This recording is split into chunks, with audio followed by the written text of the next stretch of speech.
Fine. Yo!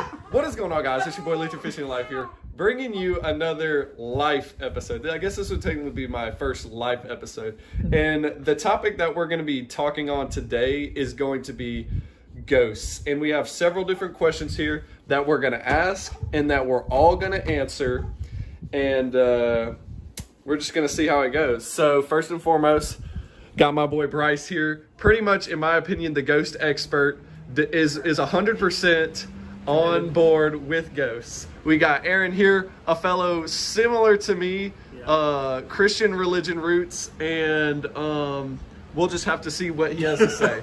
We got Aaron and Lisa over here, the Bible next to her, flexed up, and Lisa under the covers.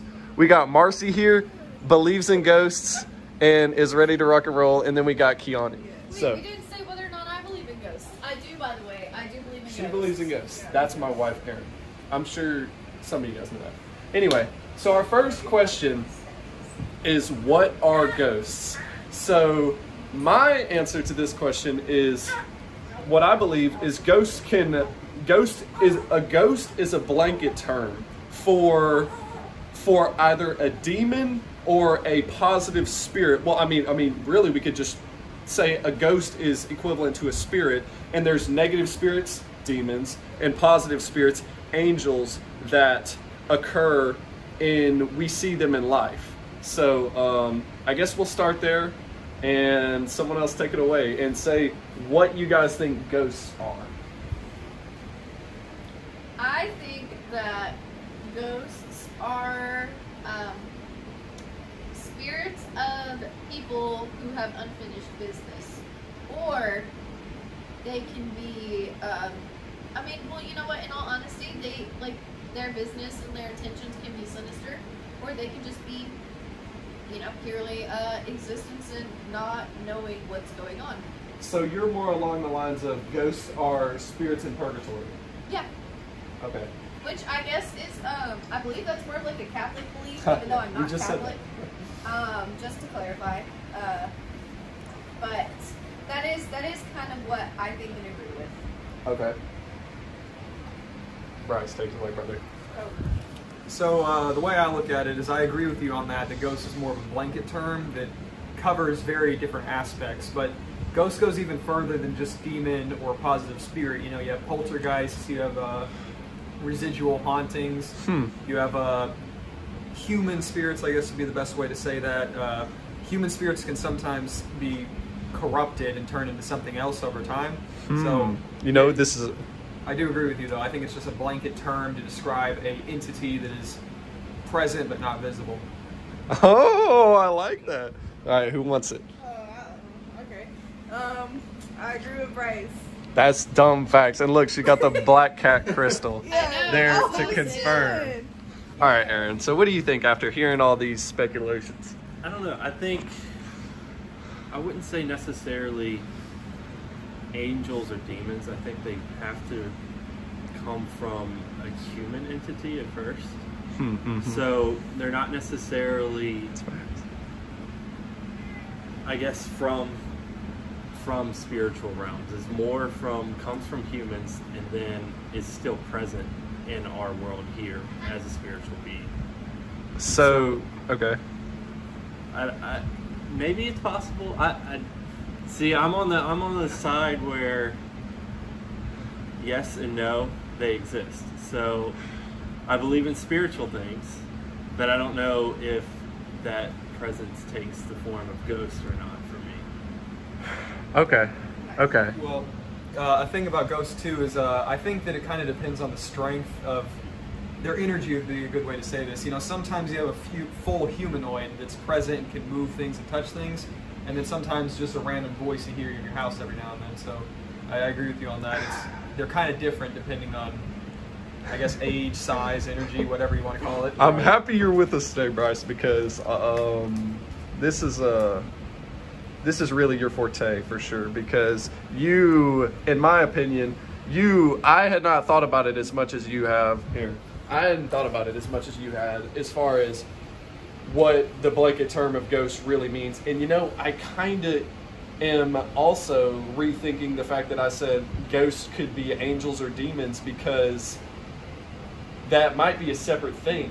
Now, where I'm torn here is, if it is a separate thing, then my belief in ghosts goes down, because I don't think there's any mention of ghosts in the Bible, in biblical text, which is what I believe, besides the Holy Ghost. So it strikes me as maybe like these spirits that were that are alive after death and still present on the earth.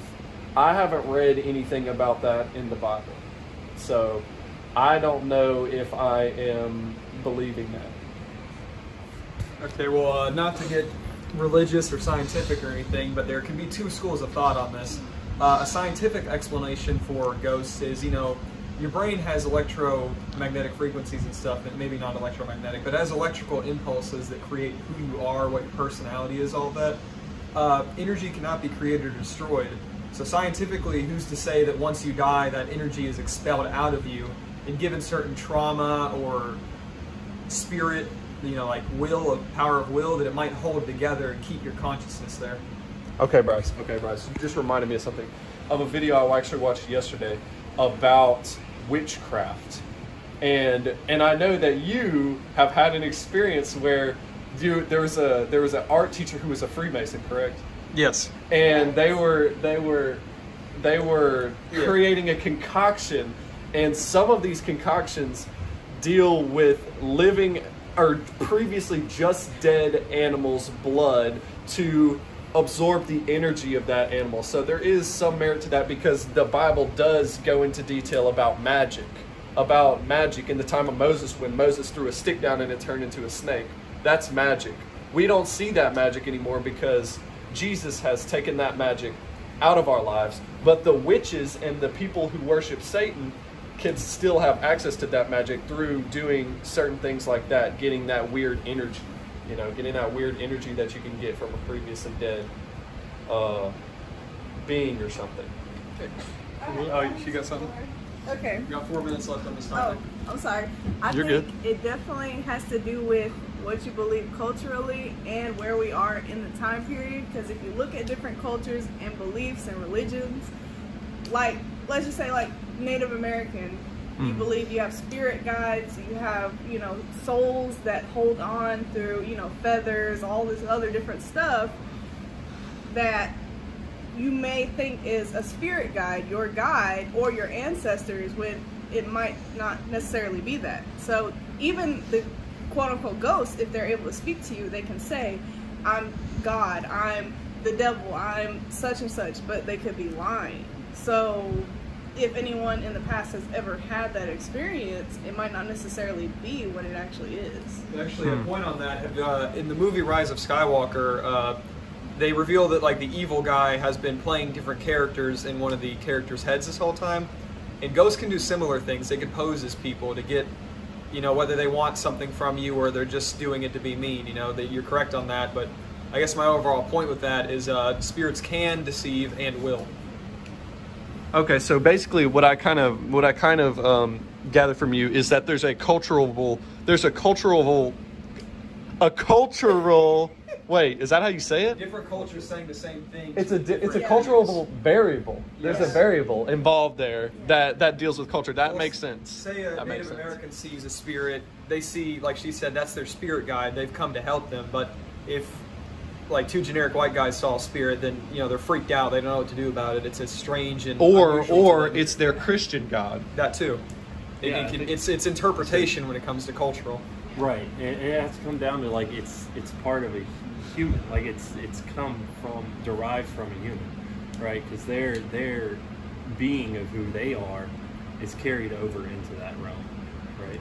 And so ultimately it comes down to maybe not outside spiritual beings, but a being as a person and what they were made of. Okay, I see. And that kind of goes hand in hand with the energy thing. Yeah. Like the energy expulsion thing. Okay, so has everybody kind of said their piece on this one? Yes.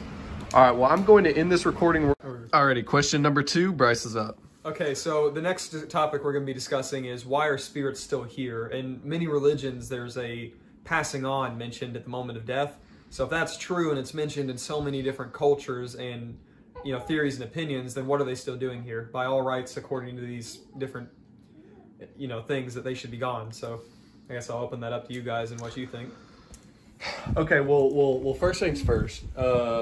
I can't really speak on this much because I'm still even on the fence if I believe in ghosts at this point after what we just said.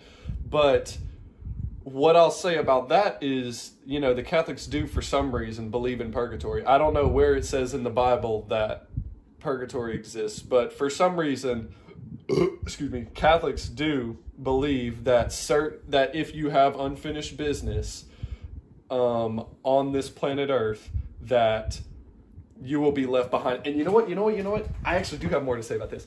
The Jewish faith actually also believes something similar. They believe, this is crazy.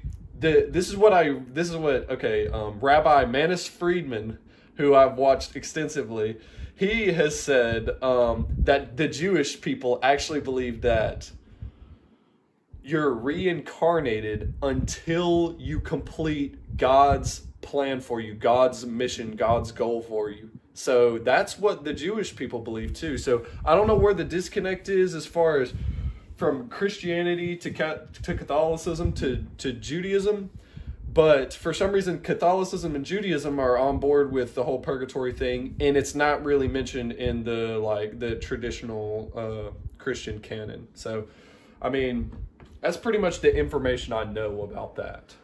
But you guys are going to enlighten me, I'm sure. Okay, well, let's see. Getting into the Christianity aspect of this, there's said to be one big judgment day, and Aaron actually has an opinion on this that I really liked that you can hear after this, but there's supposed to be one big judgment day where all the souls are, judged and passed on. So it doesn't make sense to me that if there's going to be this big end of the world judgment day, why the people that are dying now go to heaven immediately? Shouldn't they have to wait for said judgment day if you're just going to do it all at once? I'm just interjecting here. That is actually what I believe. I believe that everybody is dead right now. Everybody who is dead right now, they're not in heaven or hell yet.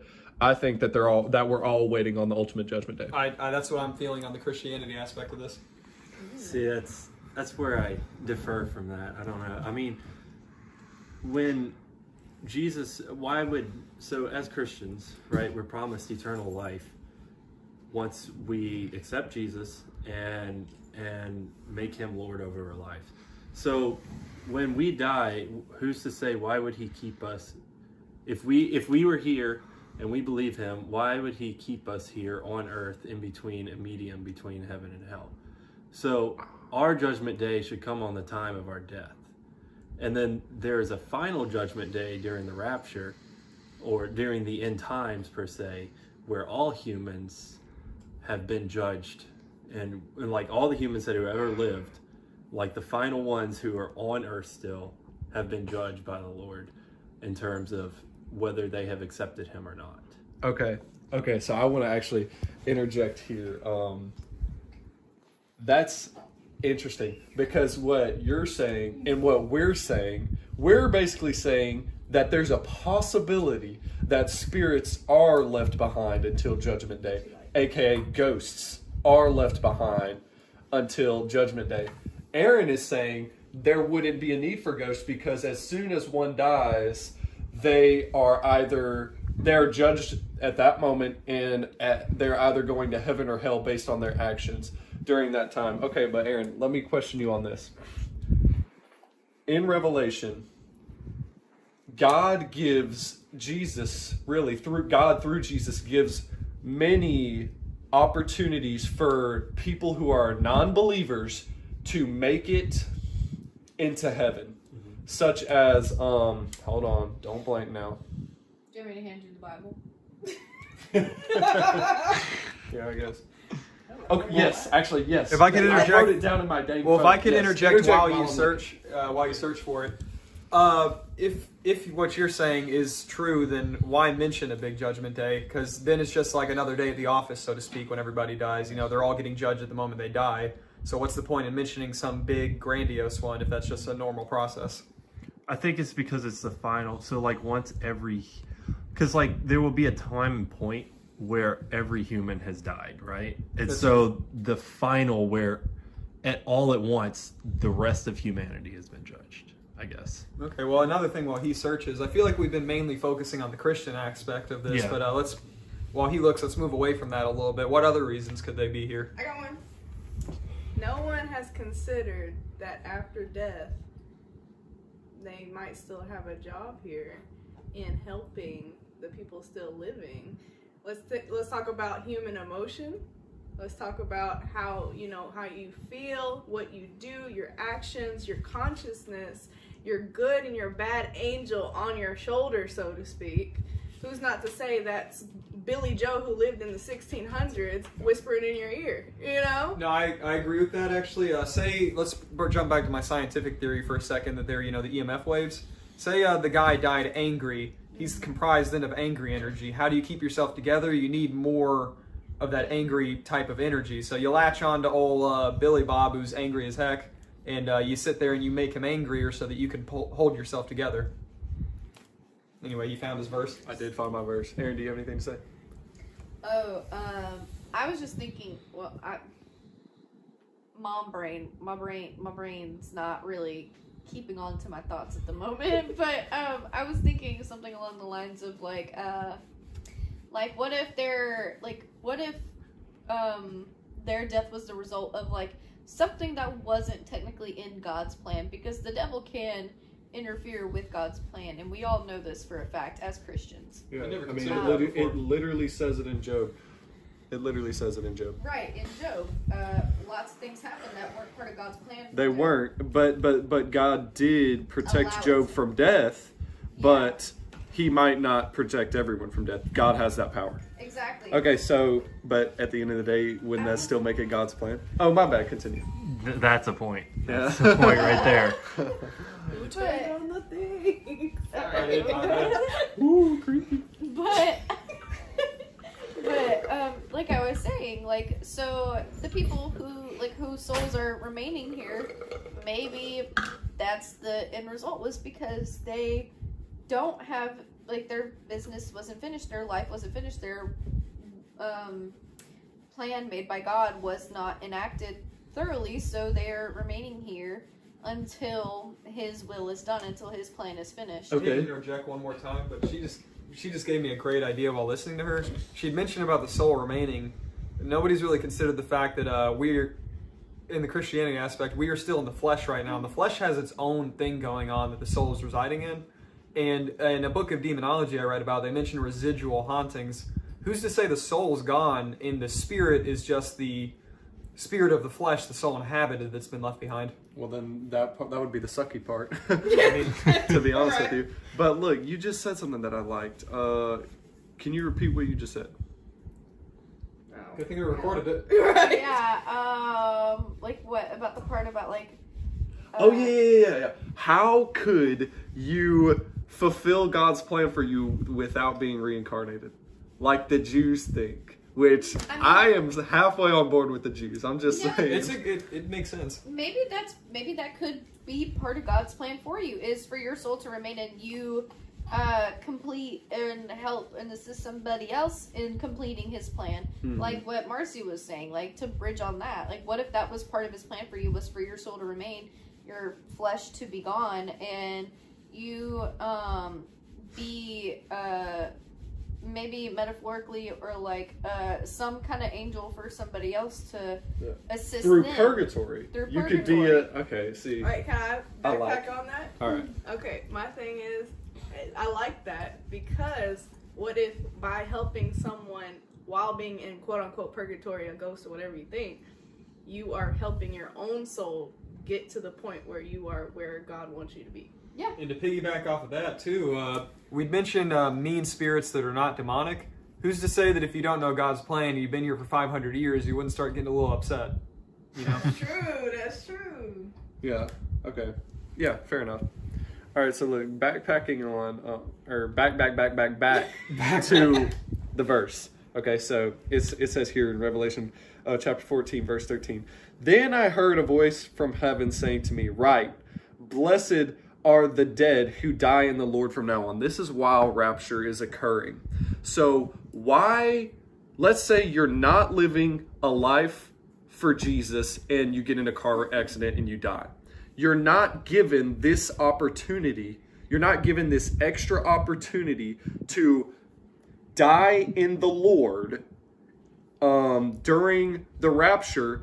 So basically, you're given less of a chance to go to heaven than people who are alive during the rapture. That's why I don't think that you go to heaven immediately. You go to heaven immediately. I think that everyone is somewhat resurrected in a spiritual form, and everybody has another chance to try and do it right for God. And if they just hate God, then obviously they'll go to hell. And if they don't, they won't, because Jesus loves all, and he's not going to cut someone out just because they died at an untimely time in their life. That is what I'm thinking. Wait.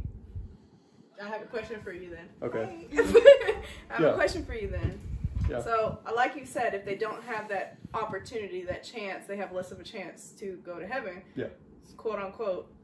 The devil wants as many behind him as possible. So if he throws a wrench in God's plan and causes your untimely death, then you're saying God is giving you another opportunity to go to heaven. Being purgatory to go to heaven. Yeah. Well, I mean, yeah, I guess that's fair enough.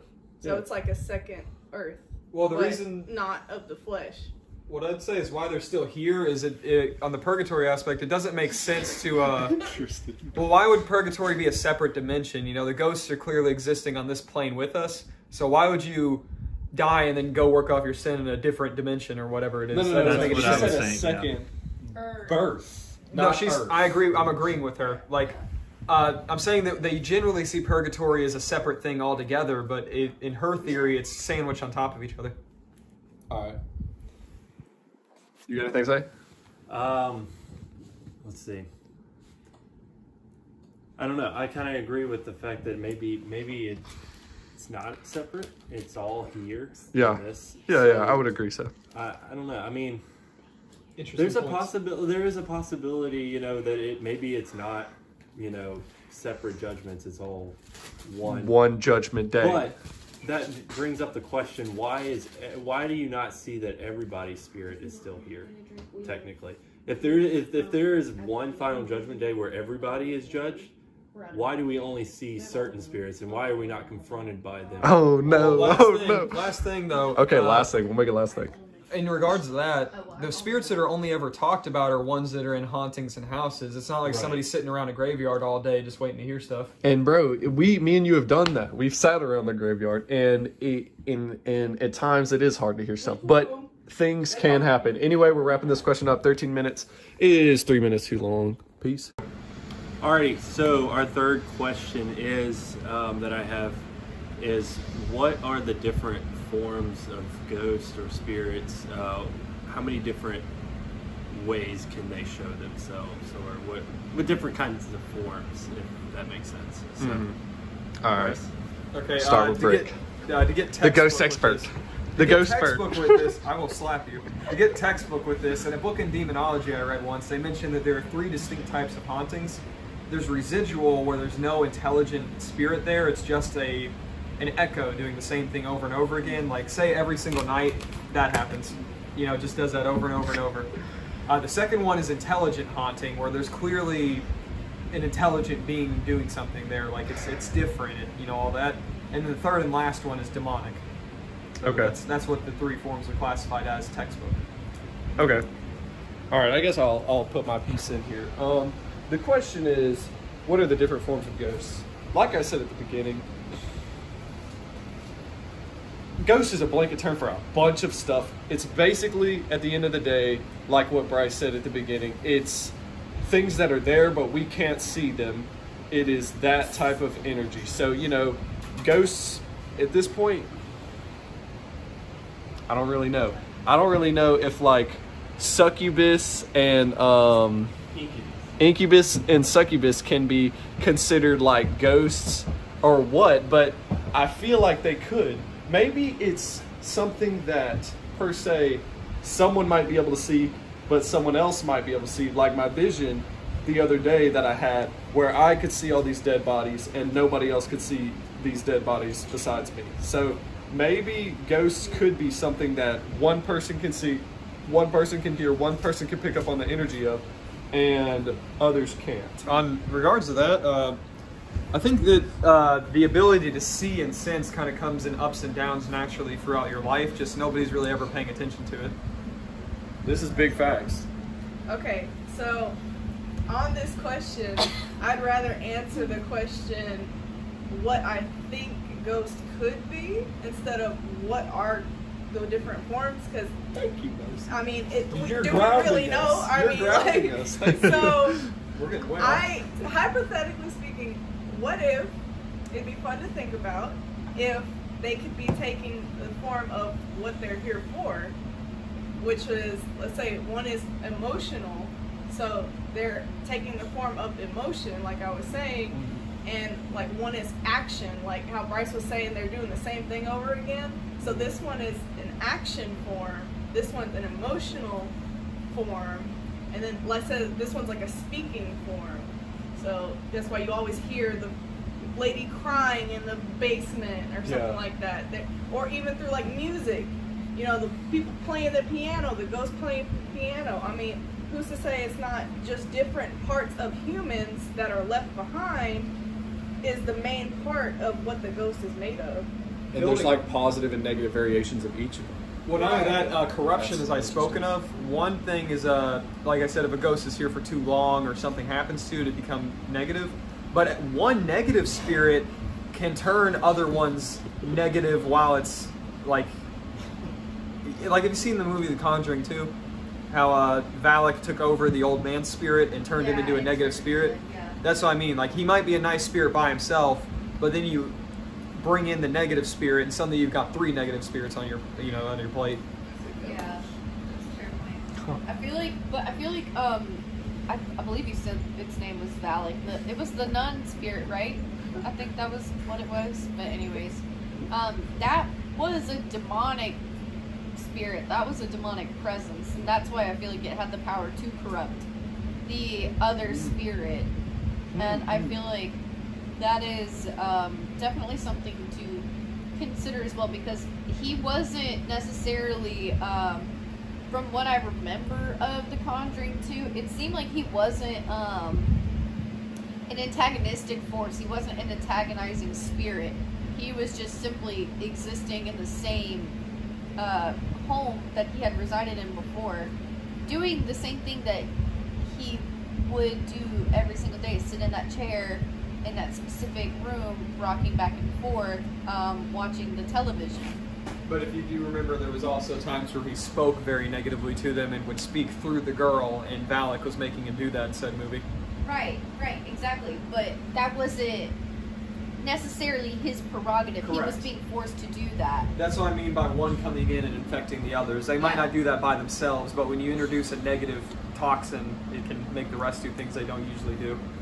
Another thing I'll say, people without faith, it's easier to be affected by a negative anything if you have no faith. If you, how do I say this? No hope in general. Yes. No positive outlook on anything other than worldly.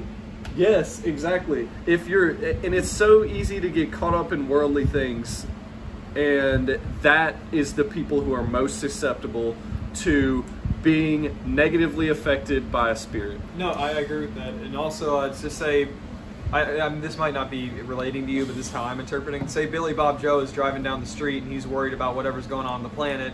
He gets T-boned and dies. You know what? He doesn't even know what to do with that. He's a spirit now with nothing, no experience, no faith. He doesn't know what to do. He was thinking of nothing else except for what was going on in front of his face at that time. And suddenly he's in the spiritual So now realm. he's and, stuck in that mindset for eternity until he's pulling out by God. Typically, people who are actually living in the moment, I like those people better. Like you say, he was only worried about what's in front of his face. I find myself struggling with that thinking about other things all the time rather than actually just living in the moment and focusing on what's right in front of my face. So I think that focusing on the moment and being present is actually beneficial and probably wouldn't necessarily hurt you in a spiritual sense. I'd say this is more of a faith-based thing rather than a literal looking at what's going on in front of him. I think the point we were trying to make is if he's never even given the faith or spiritual a thought and he suddenly dies, then, you know, what's he going to do with that? Then, if that's the case, then it's either he's going to hell immediately or he's going to have a second chance to go to heaven. Hence creating a spirit. Well, according to the Christian part, according to the Christian faith. So, Aaron. Time for his opinion. Yes. What have you gathered? What have you gathered from our conversation about? I think we went way off topic here. We're on the different forms of ghosts here. This is technically different forms we're speaking. Okay. Well, I mean, we discussed a negative spirit overtaking positive. We discussed the type of spirit who doesn't know what it is or why it's there. You know, What they could be. Bryce keeping us steady. I don't know. I mean, who's to say, like, I don't know, with an atheistic point of view, right? Why is it that when they have a spiritual encounter, if they do, why is it that they continue to believe that there is no God present or spiritual being present? Like, they may have this type of encounter, right? And then I've seen multiple times where they continue on their path with that. Okay. Here, I got something to say to that. All right. Okay, so, sorry, I've been talking a lot, but you see what you want to in the world. So, for instance, say, again, you know, that flies off the shelf. Somebody who is extremely into faith and the paranormal and everything, you know, that's obviously a ghost. What else could it be? But if all you see in the world is that physical, it does not exist, then that was a draft that they just saw. Bro, so it's about mindset. I can definitely help with this because I used to be that guy who would see not necessarily spectacular things and not believe that there is a creator. It is foolish to wake up and see the wind in the trees. That alone is a spectacular phenomenon. And to not believe that there's a higher being or a higher power or a God. It took me to do some things that I really shouldn't have done in order to finally start believing that there was something more. And like me and Bryce have been on ghost hunting adventures, you could say, in the past. And we have, he says that, like, I would always talk myself out of believing in the ghost. And I mean, at the end of the day, I guess it's kind of true. It might come down to, like, personality too. Like, what if somebody doesn't want to affiliate themselves with that kind of thing? They want to live in the moment. They don't want to deal with something that's beyond what they can think.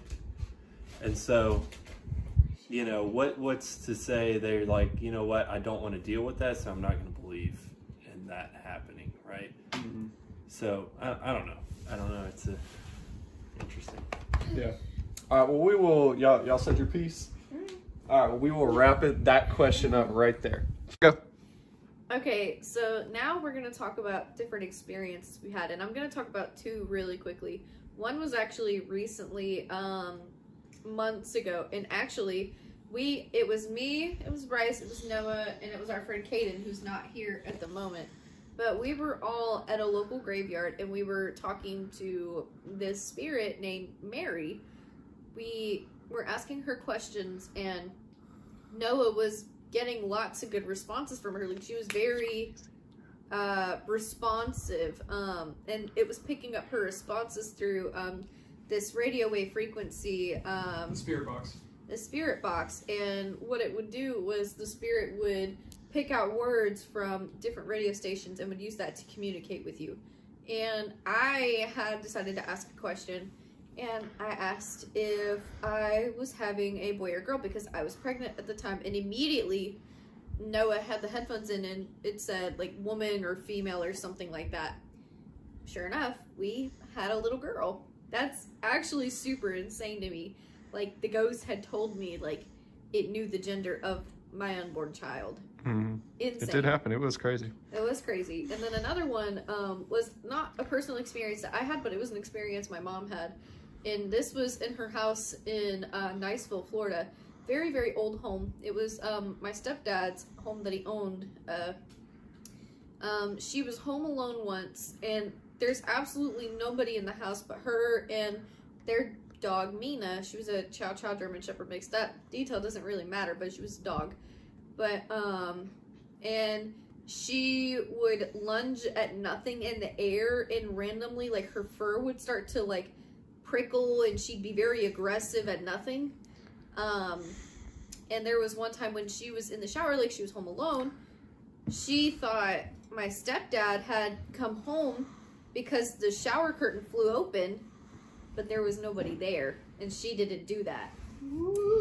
Freaked her out. Yeah, freaked spooky, her out. big And spooky. anytime I would stay the night at her house, I would feel like something was watching me while I slept, and it was a very uncanny feeling, but there was nothing in the home. So those are my experiences. All right, Marcy.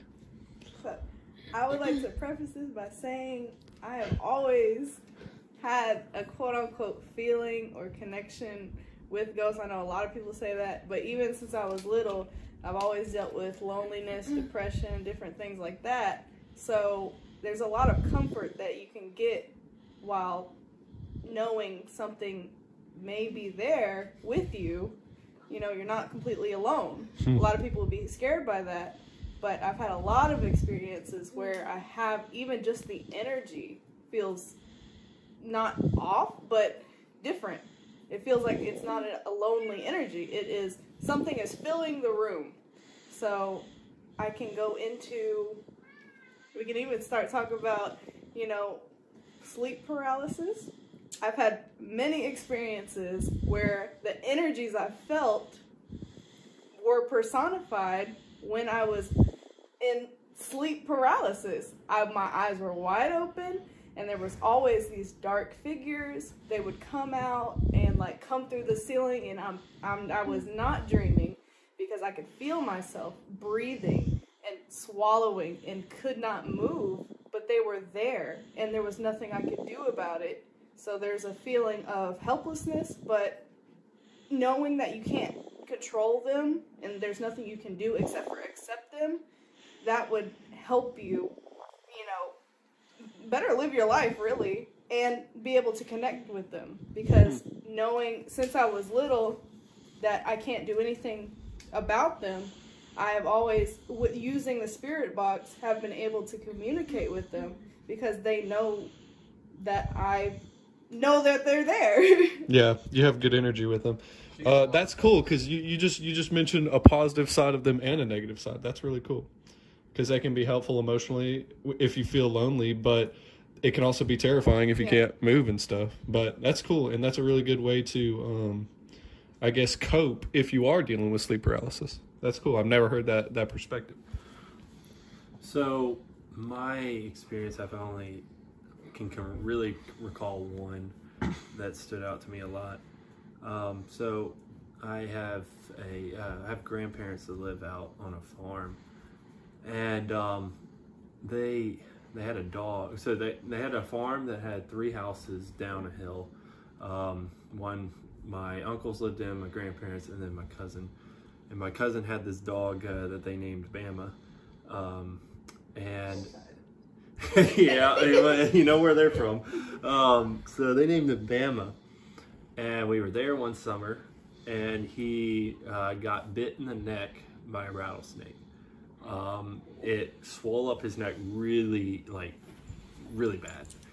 He ended up not living from it, and so the next summer, I was looking out the back porch of my grandparents' house down at my cousin's house, and there was a tree, and they were at one of those houses that just has one singular lamppost by the driveway, and so I watched a figure walk through that light, or towards that light, and basically it kind of somewhat shone through it, and I thought it was some type of animal, and then I realized I saw the giant, like, bulge in the neck from that dog. And so I really couldn't explain it, and so I really didn't tell anybody. But basically, you know, I was like, okay, you know, maybe I'm saying things, but I clearly saw the bulge in the neck, and it was weird because it almost looked as if the dark figure couldn't take on any light at all. Like there was no light that it could encompass on top of it. Okay. That's what mine were like. Right. Yeah, So- it was like pitch black dark. So was this a scary? This sounds like a scary experience. It was pretty frightening. Yeah. Okay. I mean, you're granted the figure was probably, you know, a quarter of a mile down the road. Huh. But I could clearly see and everything, like it was a clear night and everything, and it was down the hill and I could see it. So yeah, I didn't know what to think of it, really. That's crazy, That bro. is terrifying. That's crazy. I wouldn't know what to think if I saw that. I've had Best part of the video right here. that's Crystal Cat, love her. But She says, "Am ghost." about like the sleep paralysis demons, like I actually had an experience not too long ago when I was pregnant with her, while we were living here with experiencing sleep paralysis, and I have in the past before. And she's right, it is terrifying and it's debilitating. Like, you are literally paralyzed. Like, you cannot move. Noah had came to sleep out here because I was tossing and turning. Because I just can't. You can't get comfortable when you are pregnant laying down. It sucks. Any pregnant woman will tell you that. But anyways. All of them are like, I like her. Right. Subscribe. Anyways. Like the craze, like I hadn't really experienced it in a long time, so I was very shocked when I did. But Noah was sleeping out here in the living room and I was in our bedroom, and I woke up for some reason. I had no idea why, and I couldn't speak, I couldn't move, and in the doorway of our bathroom was a really tall dark figure. It was pitch black in our room, but I could see the outline of this figure, and it was creeping in the doorway watching me, and that was extremely terrifying, and I was afraid to go back to sleep. But eventually sleep overtook me very quickly because I was so exhausted. But when he had came in that morning, I told him, I'm like, don't leave, don't let me sleep in the room alone anymore, because like that happened and that was absolutely terrifying, and I cannot sleep with that door open because of that reason. And shortly after seeing that figure, I had looked to the side, and I was awake this entire time, because like Marcy said, like, you know, you can feel yourself breathing and like swallowing, and like I could feel like the dread creeping into my body while this happened. And I looked to the side, and mind you, there is no door except for the door to our bathroom and the door to the living room / living area, whatever, in our bedroom. But there was another door that does not exist that was right beside the bathroom door on the adjacent wall that just appeared out of nowhere. And I don't know why it was there. I don't know if that was... Could be somewhat symbolic. Yeah, I don't know like what the symbolism was behind that door being there, but I don't know. Big spooky. Yeah, it was very spooky. All right. Anyways. You want me to hold the camera for you? All right, you go last. Alright. Okay, well, I've had several spiritual things happen in my life. I'll say the one, you know, I mean, obviously I had that vision, which was just spectacular and amazing. Whether that has to do with ghosts or not, I don't really think it does. I mean, like I said, ghost is a big blanket term. But I've never had any like traditional spooky, scary ghost stories. But I have had spirits use me as an outlet to speak. One time,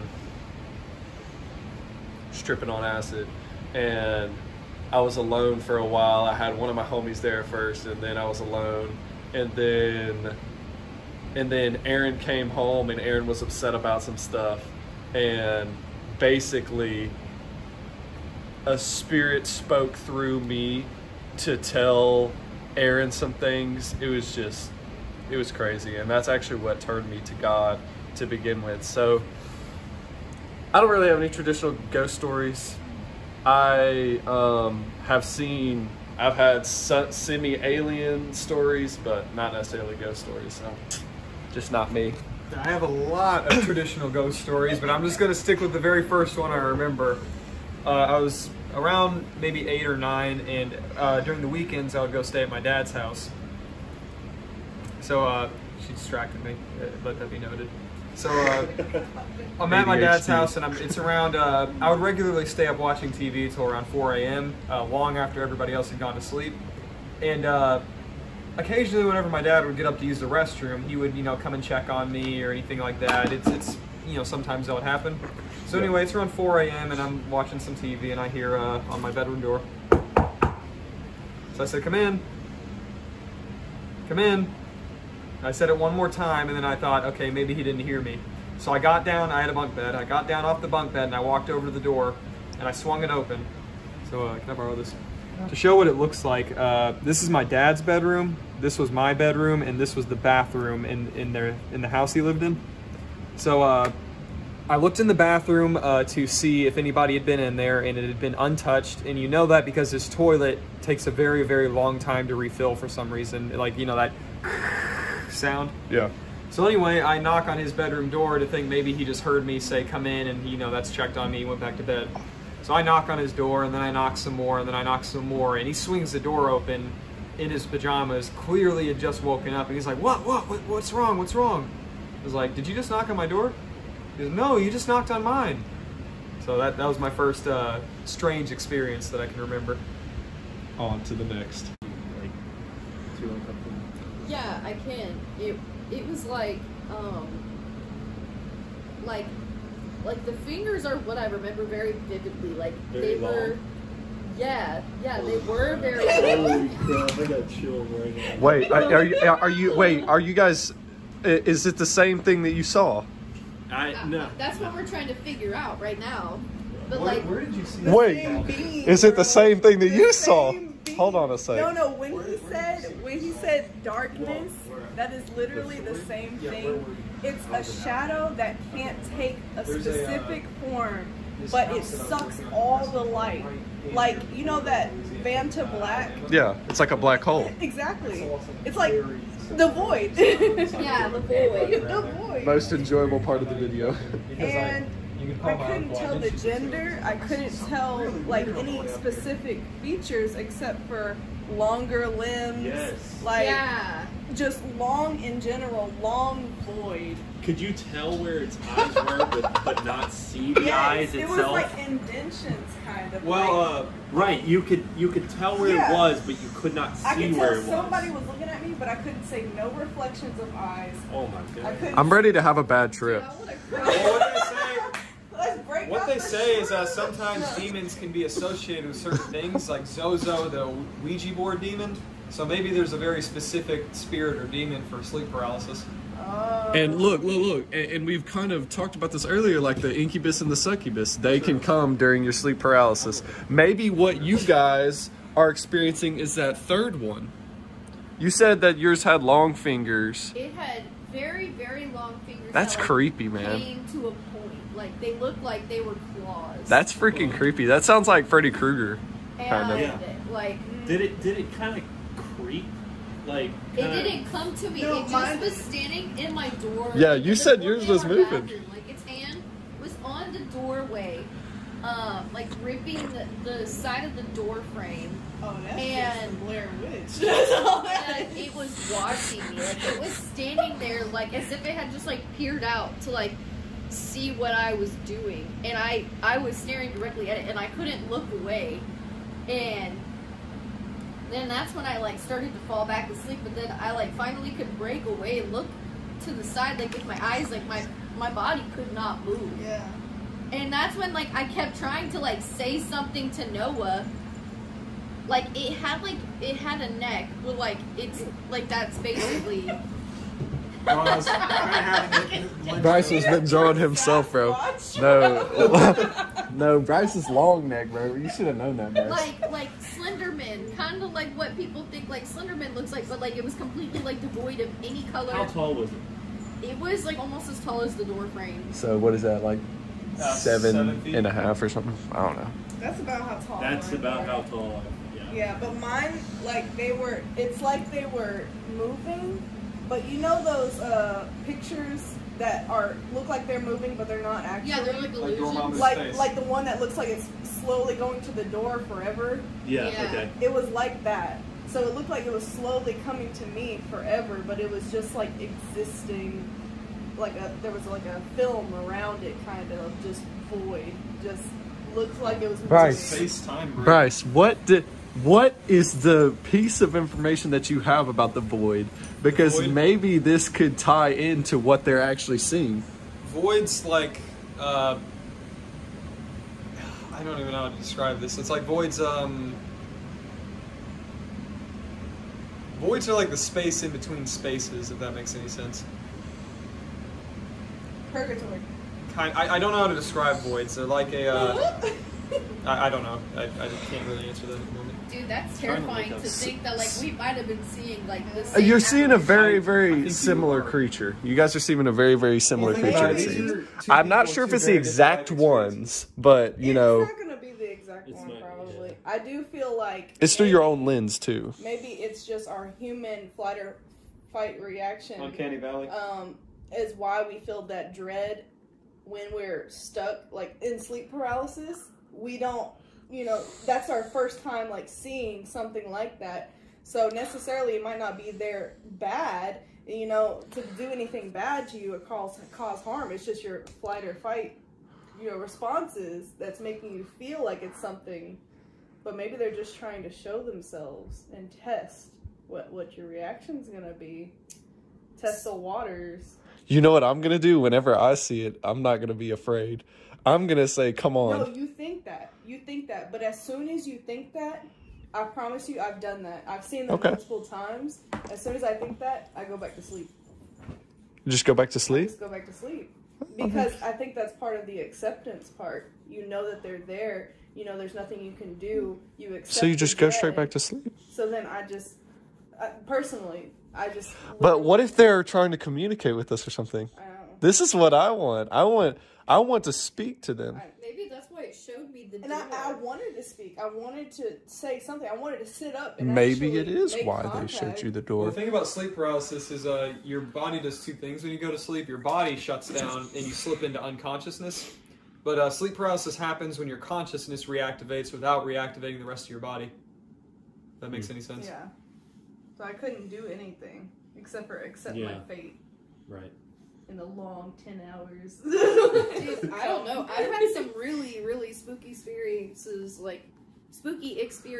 with sleep paralysis specifically. Like, I also believe in the supernatural due to experiences I've had in the past. But maybe part of it is trauma from being traumatized as a child with masks. But Okay, but it worked at the end of the day. Like, but you actually believe. I wasn't traumatized. I am not fully on board with it. But, like, it's because of, like, specific things that happened that literally could not possibly have happened, and there's only supernatural explanations as to why they happened. Like, this house that I lived in New Mexico, I can literally pull it up on my phone. A picture of this house There's on my no phone. need. Like, through the internet. Like, I actually recently did this because I was curious to see if the house was still there. But Thanks for that side note. Yeah, side tangent, sorry. I go off in tangents, but I'm going to try to stick Grounded. That's what Grounded. editing is for. Yes, but the house I had stayed in, there was a tree near my house, but it was not nearly close enough to where like something could climb onto its limbs and like touch my house or like my windows. Ew. And my windows in my room specifically had no ledges. It was just pure slide of the house on this specific window that I'm about to tell the story about. So I would periodically, while sleeping, I would awake, but I was paralyzed and I was by my window, but I would hear something outside my window. That's the reason, like, why I had, like, stirred in my sleep. but without like actually waking the rest of my body. And I could hear like tapping on my window from like nails or claws or something. And sometimes like I feel like maybe this is just like my childhood brain playing tricks on me, but like I could hear something outside the window, and something was telling me that if I moved, that whatever was out there would come through my window and kill me. So you had a negative feeling about it right away. Absolutely. And something that, look, and this kind of makes it hard to think that they're there for any other reason besides negativity, in my opinion. I agree, yeah. Like, at the end of the day, I think that they're likely there for negativity. The thing is like, I feed on negativity, so I would actually, I might enjoy a good scare. I don't think anybody starts out with negativity, but like I said, if you're, on the planet for 500 years not knowing what you're doing, you're bound to start getting a little negative. Maybe. But do you think How do you not know what you're doing? Do you know what you're doing now? Yes. I'm recording a video, and I am trying to live my life the best way that I possibly can in terms of the Bible and just in terms of... Well, what I'm saying is, imagine, you know at some point you're going to pass away. You don't know when that's going to happen, but you know there's an end goal here. Yeah. If you're a spirit, you don't know what the end goal is. That's true, unless it shows itself to you. Well, wouldn't your heart tell you, though? If you don't believe, like you were saying, if you never took that step to take even the slightest glimpse of hope or religion or anything, belief, then what left is there? Well, not only that, there's tons of people who go to church you're going every to day hell. and they don't, have any faith or hope. Like, some of them just are going through the motions and end up at church their whole life because their parents went. I just mean like from their viewpoint, like not saying like, oh, what do you think's gonna happen to them? I mean, from in their mind point, they're thinking, what left is there for me, because they don't believe in anything while they were living. So it could be frightening too. That's for fair. them. That's Maybe fair. they want someone else to feel that. Maybe. This is like a weird question, but like I do have like a point in asking this. Have you guys ever had like a reoccurring nightmare where like a specific sequence of events happen and they've repeated like every single dream, like Yes. verbatim? Yes. So yes, and no. Oh.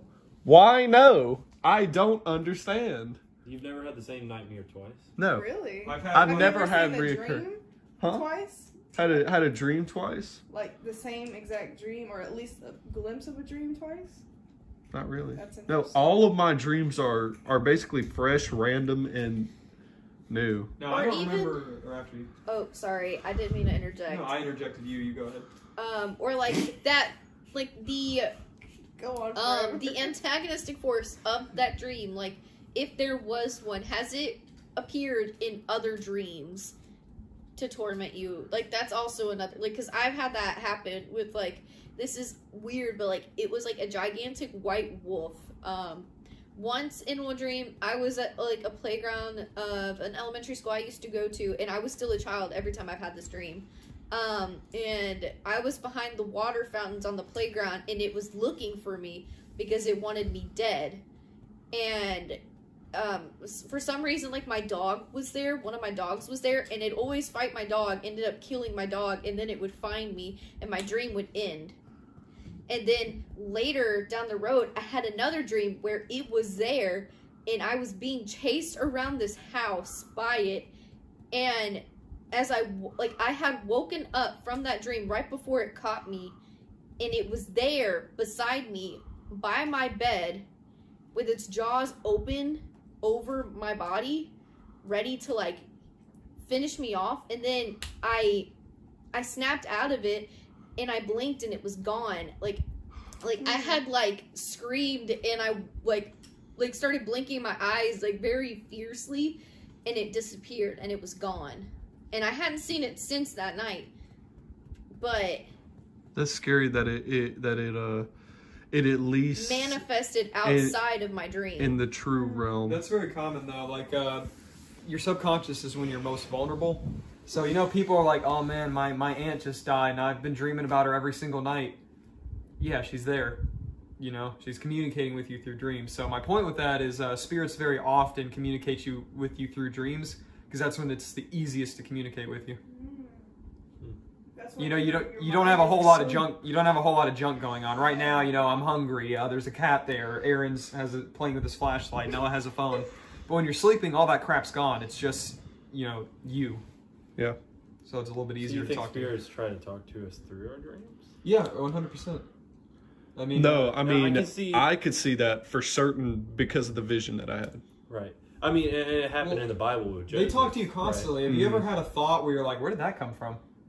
Yeah. Bro, well, I mean, if it's a positive thought, that's the Holy It could Spirit. be positive or negative. Like, say you're driving down the road and you're like, I should really ram into that tree. Where did that come from? Or, you know, maybe you see a homeless person and you're like, man, I should really, really give that guy some money. And you're like, that's weird. I wasn't even thinking about that guy.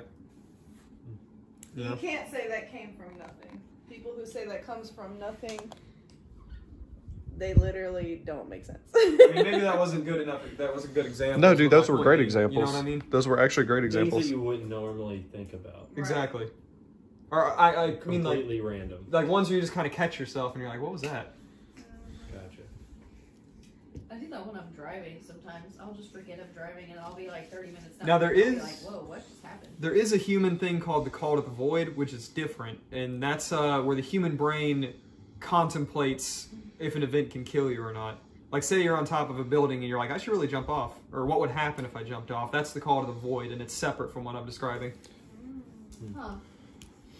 Wouldn't people categorize those as what's the word I'm looking for? I literally was talking about this with Noah yesterday. My head's kind of fried right now. There's so much that I'm thinking about, so I can't help you on this one. It's like thoughts that you have like just randomly throughout the day. Like you could be doing like household tasks, like doing the dishes, and then suddenly you'll think like, oh, what if I just like slipped and fell while I'm cleaning this knife and like it like pierced my throat? Intrusive thoughts. Yes, intrusive thoughts. Like, would that be intrusive thoughts? Like, maybe those aren't like us thinking of those intrusive thoughts. Like, maybe those are. It could be, Spirits. but that would be an example of the call to the void there. Yeah. Or, no, actually, no, the call to the void is when you're doing something very specific. So if you're holding said knife and you think of that, then that's call to the void. But if you're sitting in the kitchen doing the dishes and you suddenly think, I should grab a knife and cut my throat, you know, that's... No, like, I mean, like, you're washing the knife, like, because you're doing the dishes. I'd say that'd be more call to the void because you're thinking about the object that's there. My point is, like, things are kind of random and kind of out of nowhere. Okay. Like, you know, say for instance, you're sitting here and you're looking around and you're like, these are a bunch of a-holes. I should beat all of them up. And then you're like, wait a minute, where'd that come from? Jeez, Bryce. I think that right now. I didn't even think it when you said it. What's the difference between that and like a natural stimulus that you just didn't know was present? It's kind of that's kind of where the breakdown comes in, you know, like there's examples of a random thought coming in that could be spiritual, but humans also naturally have random thoughts. So it's kind of about knowing yourself and knowing what you usually think of. Yeah. It's interesting because, like, I don't know. I mean, that's how creative things happen, is where you have those, not necessarily like violent thoughts, but like the greatest creators of new things come from random thought, right? Yeah, you're correct on that. So can that be from their own thinking, or is... I'd say so, yeah. Okay. So I'm trying to distinguish the difference between when is that intercepted by... Oh, we're getting into philosophy. I think it's like I said, Like, it's kind of about knowing yourself, This is watching you know, you. like say you're a musical guy and you suddenly come up with a really cool riff out of nowhere, you know, that could have been generated by you, but say you're kind of just like something enormous comes to you that you couldn't have possibly thought of, you know, that might be an example of spiritual talking to you. that might be And I think that happens very rarely. It is. It's I very think rare. that the spirit speaks very rarely. I think that the majority of our thoughts, random thoughts, come actually from repetition. Like if you, let's say you're doing homework and you're running practice problems or something, and eventually you can start to really think about what's actually going on in the problems that you're solving. It's coming from repetition, and that's how it's hard work. That's where these creative and random thoughts come from. The people like Newton who put the most hard work into science are the ones that had the most creative and brilliant ideas. That's true. I think at the end of the day, it comes down to repetition, just like basically everything. So they just bored. That's all. That's all. Great. All right, any more thoughts on Next that? question. I don't know. This is like 50 minutes. This one's 18 minutes right here. And that's on top of the 10 minutes of the first one. All right, well, So this cutting. one was... This next question is going to be, can ghosts, I'm assuming we're talking about human spirits, be assisted by humans Who are currently living? who are currently living, yes. And yeah. Your take? Okay. Yeah. Yes. Yes. Wonderful take. Who's Hold next? up, Bryce. Let me explain. So look, humans learn by watching other humans. Ghosts could just as easily learn, unless ghosts lack of the ability to learn completely, then ghosts could learn from humans too, therefore helping them, because anything you learn at the end of the day can help you. If we can help them, how often do you think we help them unconsciously without knowing that we're helping them? All the time. If they're learning from us, like if there's a ghost in this room right now, and damn, they're kind of thinking about some crazy stuff right now. Then, you know, even that ghost could be learning about itself. Or like even if you're like fixing a freaking engine, like a ghost is ever going to need that, they're not. But they could learn from that. Or, you know, if we got the freaking book open and the ghost is reading along, they can learn from that too. What if they are like from a past time and they're stuck in purgatory or on this realm? They can learn and keep up to date on the world until the final day of judgment. Everyone's on the same page. Yeah. You know, they could go to church. That ghost could go to church and sit in the ceremony and learn about the things they need to do. And even if they don't go to church, they could read along. You know, if you're reading the Bible and the ghost wants to take the Christian route, then they can learn through there. You know, although it's not necessarily ideal to learn through someone else reading a Bible, it's likely they have better outlets to do it. But, you know.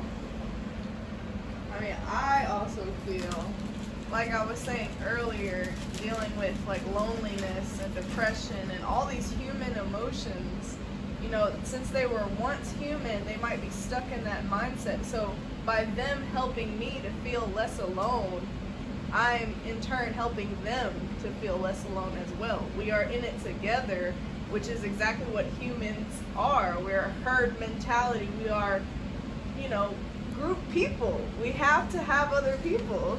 So yeah, it makes sense. I'm a lone wolf. Oh. He says with 4 people in his house.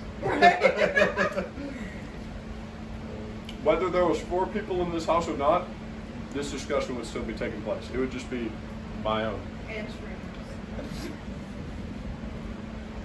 And shrooms. All right, well, I got a naysayer opinion on this. Now, I'm guilty of this too. That was a good transition. Now, this is in a perfect world discussion, because I'm guilty too. As you said, humans are herd mentality, so I don't abide by these rules. It's just what I think. But sometimes in life, there's like, no matter what kind of attention you're attracting, it's going to have negative side effects. And I feel like interacting with spirits like, why are you laughing? I don't know, I keep making eye contact with you and I just want to laugh for some reason. I don't know why. Can we The get story of his life, bro. That is the story of my life. But you know, sometimes it can have unforeseen side effects if you interact with them too much, because it's kind of like with the legends of the vampires and all that. If you invite something into your house, it's there, you know, it doesn't necessarily have to leave anymore. It's like, sometimes it's best to leave a door shut, if that makes any sense. That's big truth. That's big truth. It can be really hard to shut a door once you've opened it. Like an outhouse door. Like addiction. My question is, how much of, I guess, our present. So we the way we've communicated through ghosts, I don't know exactly how, but like you said, it's through radio frequencies in a That's way. one specific method. That's not how it's done per se. Okay. So that's one specific method, but like how many of our things that we can physically touch, see, and do can they interfere with? And like what are, I don't know, their boundaries versus our boundaries? I'd say that depends spirit to spirit. Like we covered that there can be lots of different forms per se. You know, there's demonic, there's a voice, there's poltergeist which can interact, but I think that just depends on what they're working with. And that's your opinion. That's my it's opinion. not a fact, right? True. Okay. Just saying. That's It's what I all- believe. It's all opinionated what we think, not this is what their boundaries are. You're correct. We don't know. Yeah. I do put Bryce on a higher pedestal than anyone else as far as this topic goes because of all the actual research that he's done into the topic. So I mean that's why I take what Bryce says pretty much. Not everything he says for verbatim, obviously. Nobody's perfect, and I update my opinions all the time. You know, Yeah. if I find out I'm wrong on something, I'll gladly admit it. Last one. Who wants it? Well, You want it, bro. buddy. Come on. Frazzle-tail, big frazzle. Frazzle! Oh, I love frazzle tail stories. Oh. You got it. It's on your shirt. I call it Look at him, when he look at turns himself, into a look at him. raccoon. Oh, yes. You want it? Nah, he can't have that. No, he likes tuna and chicken. Give me your And lunch chunkiness. meat. Have we said our piece? I've said mine. May it rest in peace. If we can assist them. Right. Yeah. I think it goes both ways. I think it can go like okay.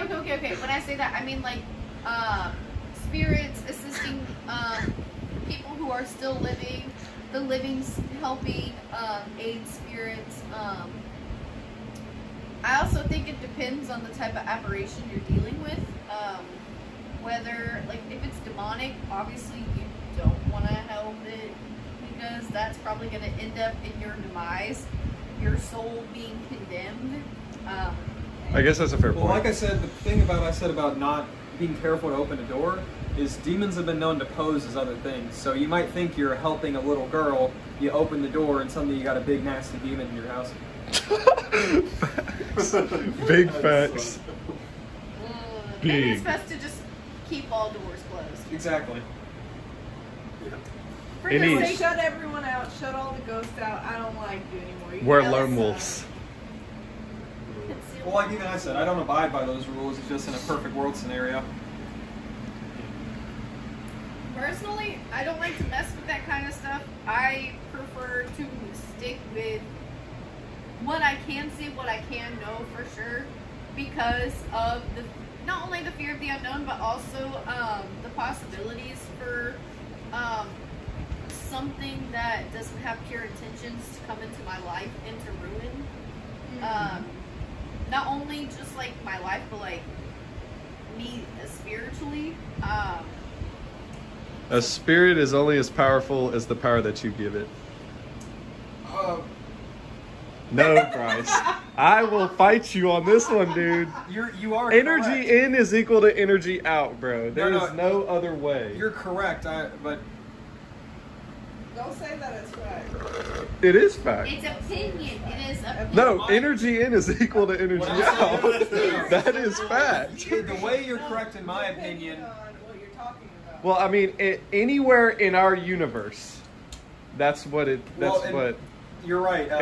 It's equal and opposite reaction, but where I think in my opinion, something can be more powerful than something else, but if you ignore it and don't react to it, eventually it's not going to bother you anymore. That's where I'd say that's a true statement. I think you But got yes. to face your demons, bro. Otherwise, they're always lurking. Say a poltergeist could chuck a bunch of cans at you. That's different than a residual haunting, but if you don't give it any energy, eventually it'll stop and leave you alone. Personal demons and out of world demons are two different things. Yeah. Oh, that's a whole different. Yeah. Like having I think personal demons, like inner demons, are desires of the flesh, like lust, greed, gluttony, basically like the traditional like 7 deadly sins. That is I think where the key majority of most people's personal inner demons come from, you know. Like mine's gluttony, like eating a lot of food. I would say I'm addicted to food, honestly. That is where a lot of like issues I have come from. I comfort eat, you know what I mean? Some people go a different route, like relieve themselves or like comfort themselves, soothe themselves from a type of trauma that they've had in their life or different experiences that they've had that were negative. So they turn to drugs, they turn to sex, they turn to lots of different things. I get you, Aaron. I get you. What does this have to do with what we're talking about? I was just clarifying, like, those demons are different from, like... Azrael. I totally disagree with you. I think that those demons are one and the same. Why do you think that? Because I've never dealt with any other type of demons. So, because you personally haven't dealt with it... I'm a seer to a believer.